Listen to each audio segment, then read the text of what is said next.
Welcome to Corbin's Coasters and More. Today we'll be exploring the Universal Studios app and how to use it really the right way and how to enjoy the most out of your stay. Now this is pretty similar for the one here in Orlando as it is the one in California.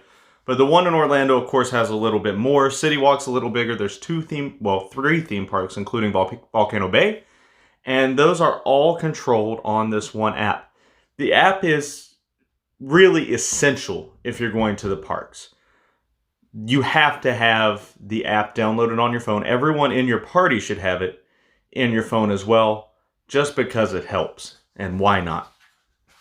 So as you can see, the basic screen tells you what's going on, gives you some tips and tricks on its own. One of the things you'll use the most, and I'm filming this after hours, so it's not going to show the wait times right now, but if you click on rides, and you go up here to the little tabs on the upper right, you will see the list of all the rides. And as you scroll down, where right now it says opens 9:30, opens 9 a.m., that's where it's going to tell you the wait time. So it'll tell you, if it's 100 minutes or 120 minutes. This is good to know. First of all, you want to know how long you're going to have to wait, but also you can kind of scroll through and see what's the shortest wait time available in the park? And maybe you're kind of nearby and you can run back to it. So this is kind of a jumbled list, really. It includes things from every theme park. So you can go up here to the filter. And it's kind of annoying because you have to do this every time you log on. But you can go to the venue right here, which is a weird word to use for this. But you can take off whatever you want here. So if you have Orlando Resort, it's going to include everything, including City Walk. So we can choose, say, Islands of Adventure right now. And we'll put it there. It automatically does it by ride type instead of by name, which that kind of works out because it kind of separates the thrill rides from the 3D rides, from the water rides and kiddie rides.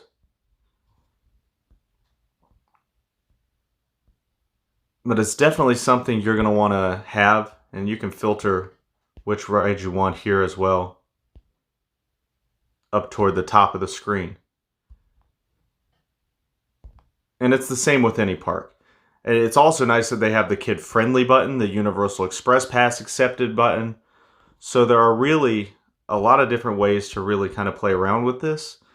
And this is one of the most interesting ones too, the rider height down here at the bottom of the screen. So you can actually plug in your kid's height. So right now we can see what your kids can ride. And there's still 11 results. I mean, that's actually pretty decent. A lot of them are kids' rides. But your 42-inch kid can ride Spider-Man, Jurassic Park, Popeye and Bluto's. So that's pretty cool as well. And you can also filter the maximum wait time here. So there's a lot of cool little things just on the rides to play around with. This one is handy as well. That second spot, this is the park hours. And I use this more often than any other part of the app. So you can actually go through fairly well in advance. Right now they have hours through the middle of May. So you can see what the hours are going to be. And I use this too to see how busy it's going to be. Because if they're closing at 6 or 7 o'clock, which is a lot better than 5 or 6 that they were closing at. But if they're closing at 6 or 7 o'clock, they're likely going to be a slower day. So you can plan this out as far out as they have it. And you can see, it's 9 o'clock that day. That's the 24th of April. It's a Saturday, so of course it's going to be busier. But the fact that they're only open till 9 says it's probably not going to be as busy as it could be. Because sometimes on Saturday they're open till 10. But we're in a little lull between spring break and summer break, so this is a good time to come anyway. Another thing it tells you on here is when City Walk opens and closes, and which park early admission's available on. Which you get early admission if you have a season pass that allows it, or if you're staying on property and you get that extra hour to ride certain rides inside the park. The blockout dates really only affect you if you have a pass with blockout dates. And there's the different kinds that do have blockouts. If you have a power pass, you can't go basically ever to Volcano Bay. Oh, I see why. Okay, Universal's Islands of Adventure. Actually, you're pretty good with the power pass. And that's the lowest level.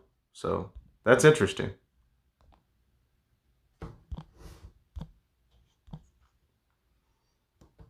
You can also just pull up the map right here of whichever park you're in. Or you can view the complete resort map at the bottom there. Which this is really the complete map too, because if you zoom out... Oh no, it actually cuts it off. Okay. Never noticed that. But so this will show you basically every attraction in the park. And when you click on it, it'll give you the wait times. You can pull up the bathrooms with that, which those all just turn purple. You can pull up restaurants, which are in yellow. You can pull up shops, which are in red. You can pull up shows, which are in blue. So it's very easy to filter on this app. This is one of those things that I don't really use because I've been to the park enough. I know where things are, but it would be very handy to have if it's your first time or second time in the park. Especially, you're in Jurassic World, you're thinking, where's the closest shop? Well, you can just pull it up right here. There's the Dino Store.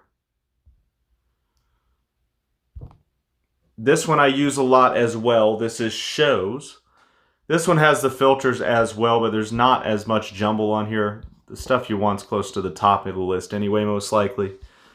So, Born Stuntacular, this one will have multiple times throughout the day, every day. So this is for tomorrow, for example, basically every 45 minutes to an hour. But it shows you every time, and you can actually set an alert for it to remind you that the show is going to happen. And I'm going to throw that away because I don't need to be woken up tomorrow. It also gives you all the warnings down here at the bottom. And it does that for the rides as well, if you pull up a specific ride. It even shows you the ongoing, it calls them shows. This isn't a show, this is more of an entertainer. But it tells you where pretty much all the entertainment is, other than rides. The Mystic Fountain, that's the guy I talked to on one of my videos. You can actually go up and have a conversation with the fountain. Got some Harry Potter shows, horror makeup shows, awesome. Anyway, back to this main screen. The other big one is dining. And there's 3 kinds of dining at Universal. There's the fine dining, casual, and quick serve. So fine dining, there's not much of it. But that's going to be like the Palm at Hard Rock Hotel. And really, it's just at the hotels. But this pulls out to the entire resort so you can see that. And you can click on it, and you can't make reservations online, unfortunately. You can call that number that's listed, and that sends you to their reservations department. But you can pull up their menus.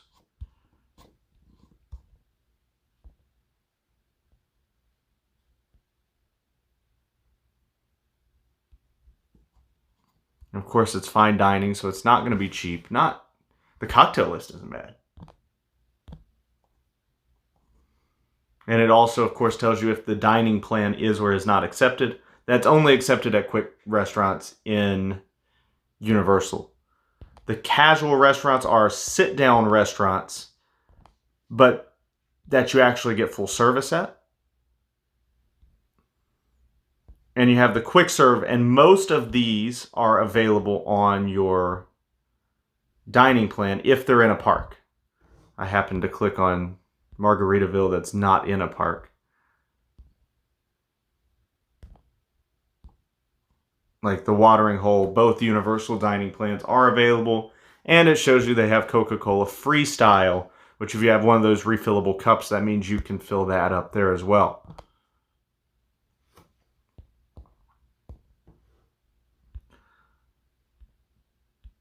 So one thing that will pop up down here sometimes, it kind of changes throughout the day. It'll tell you lowest wait times. Other times it'll say the top attractions or Harry Potter. Now, one thing you need to know about Harry Potter, the Wizarding World of Harry Potter, is that Hagrid's Magical Creatures Motorbike Adventure, otherwise known as Hagrid's, is only, on any busy day, most days, it's only available by virtual queue. So let's go ahead to the virtual queues. Okay, so if you go to the main menu and you go to the virtual line experience, when you pull up virtual line venues, it will show you what is going to be a virtual queue at the moment. That means almost always if there's a virtual queue, that means you're not allowed to just stand in line and wait unless you have a ticket to wait, which it's free to get these virtual lines. Some are harder than others. So Race Through New York gets on here most days. Those are easier to grab. Now you cannot do this if you're not on property. So I'm not, but plus they're not open right now. So I obviously would not be able to get it. But what you would do is you would click on this virtual line pass button, and either they are available and it will tell you a list of times that are available. And you click on those and then you click how many people you have. Now, if you're doing this for Hagrid, you need to do it very, very, very quickly because the times last about 5 to 10 seconds. So you need to be on it, be ready at the times that pull up. Like for this one, it's the same times for most of the rides, if not all of them. Check back around 11 a.m., 2 p.m., 4 p.m. So that means go ahead and have your phone ready at 10:58, 1:58, 3:58, and you might have to go all the way till 5 minutes after the hour to try to refresh and actually get a time to come up. But Hagrid's is the ride to ride. It's the best ride in either park. And I'm disappointed when somebody says they don't get to ride it. And a lot of the time it's just because they don't know how to ride it. So make sure you go to the virtual lines and you click on reserve at those times. So when it says not available like that, you'll have to refresh by pulling down on your screen, click on it again. Click OK, pull down on your screen, refresh, click on it, try again. Like I said, for Hagrid's, it's worth it. Jimmy Fallon, not quite as much. But it is completely free, and each person in your party can do it. So say there's 6 of you. All 6 of you can go on there and get different times or get the same time. If you're getting Hagrid's, don't worry about what time you're clicking. Just make sure you click the correct amount of people. The one caveat is it is only up to 8 people that you can reserve at a time. So if you have a group larger than 8, multiple of you are going to have to get that pass. Or you could get it now and you could get another pass later, and 2 different groups could go at 2 different times. So each person in your group can get up to 8 people on a pass at the given times. So another thing cool about Universal's app is you can actually add your wallet. So you can enter your payment method, and then at the top there's a button that says Universal Pay. So it will ask you to verify your card. Okay, my card's not working right now on this, but it'll pull up a QR code where you can basically just give that to the cashier anywhere that has virtual pay, and you can pay for your food with your phone. You can also purchase park tickets right on the app. You can change how many people, if you're a Florida resident. And don't lie about being a Florida resident. They actually do ask for proof. So if you don't have proof of that, even if you have a friend that lives here, they want more than just an address. You actually need either a driver's license from Florida or mail with your name on it from Florida. So right now, not too bad if you're a Florida resident. $78 per day if you're going for 3 days. At that point, I would just buy a season pass, but I'll have a whole separate video on that. And what you do, if you're going on a busy day right now, be sure to pick a specific date for your ticket, because otherwise you're not going to guaranteed get in. You can keep your date flexible, but if you have dated tickets for whatever date it is, you're guaranteed to get into the park. So then express passes are on here, and those also vary by day. And it varies also if you're going to one park or both. They're not cheap. They're from $99.99. I've seen them as much as about $350 on busy days. And they're not really worth it for the most part, in my opinion.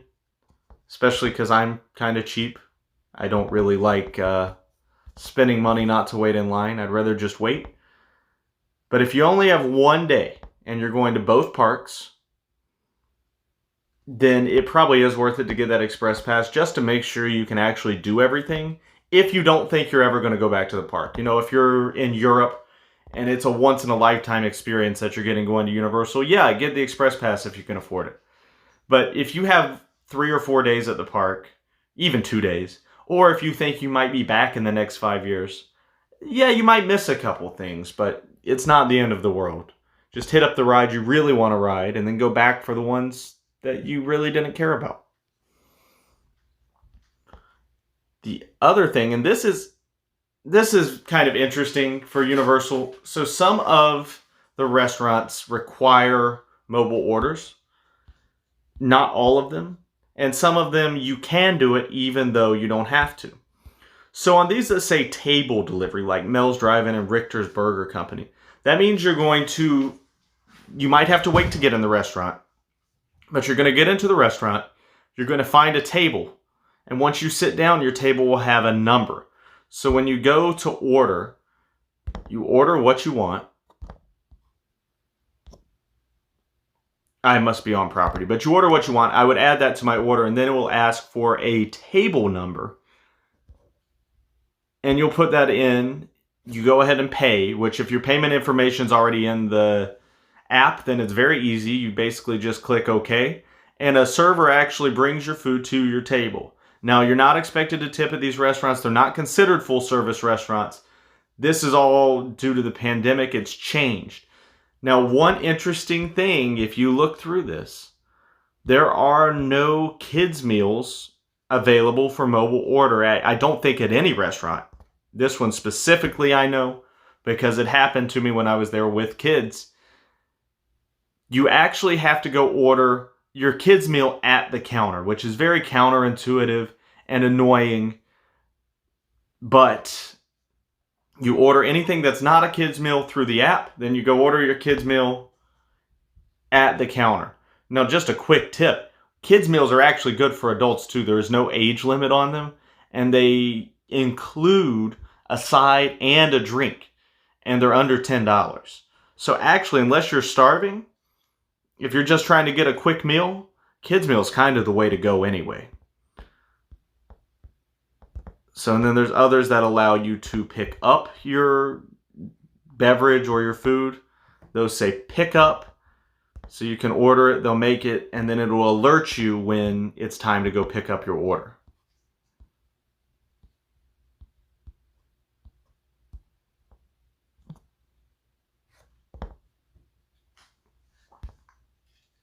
Oh, this is one I've never seen. Okay, so if you go to the menu, you go to Parking Reminder, and you can actually enter the section that you parked in, the level, the row. You can even enter some notes, parked beside a green car. Oh, that's actually pretty cool. You can take a picture of your car. I will probably use that. It is common for me to forget where I parked.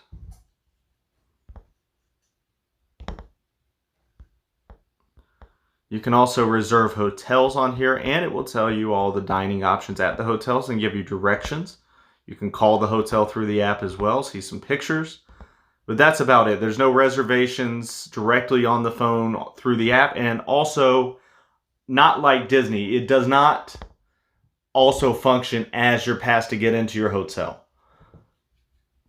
Unfortunately. So you can also find some other random stuff, special offers. For the most part, though, that is it. Oh, one more hint on the virtual queue. So it pulls up like that in the picture. Make sure to screenshot that virtual queue just in case there's a glitch in the app or you can't get internet later, whatever the case may be. If you screenshot the app and send it to everybody, I would text it to everybody in your party that's going to be using that code to get into the line. Make sure you have that offline, because I've seen it not even if your internet's perfect, I've seen the app glitch, and then you're kind of out of luck. They will not just take your word that you did it, because everybody would do that if that was the case. So that is how you use the app. If you have any questions, especially related to the app, just leave a comment below and I will try to respond to you personally. I think I went over everything that I know of on the app. And it is a very good app experience. I think it's a lot easier to use than Disney's. It's got a lot more on it than Busch Gardens does, than Six Flags does, and you're able to do quite a bit. So I just know from people coming and visiting me that have gone to the parks, the app is more complicated than I even realized, because I use it so often. So if you have a question, I probably can answer it. And I will try to get a video of reserving a ride put in here somewhere. Be sure to like, subscribe, hit the notification bell, make sure you get all these helpful videos like this, and share this with anyone you know that's coming to the park or that likes to come to Universal or that's thinking about it. It really is helpful. That being said, thanks for watching Corbin's Coasters and More.